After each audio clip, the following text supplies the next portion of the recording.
Selection sucks. That rhymes. What? Mindy, Gotti's abusing me. Good stuff. It's good block. Adam. Mindy had something at the end. Ready? Go! Alright, so Gotti said how the SATs are the only valid way to evaluate. But what if a college looks at the high school person with a 4.0 and then the 4.8 on like a 4.0 scale, and then that drops the 4.0 and the 4.8 like to be pretty much equal.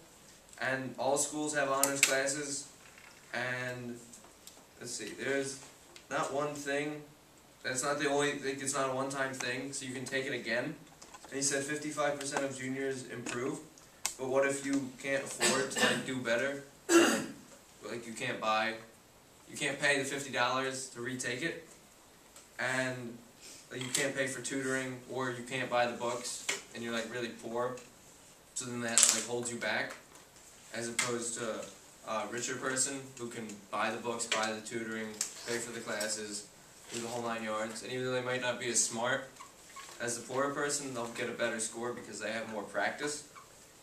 And there are SAT subjects tests, but they don't really weigh as much as the SAT 1.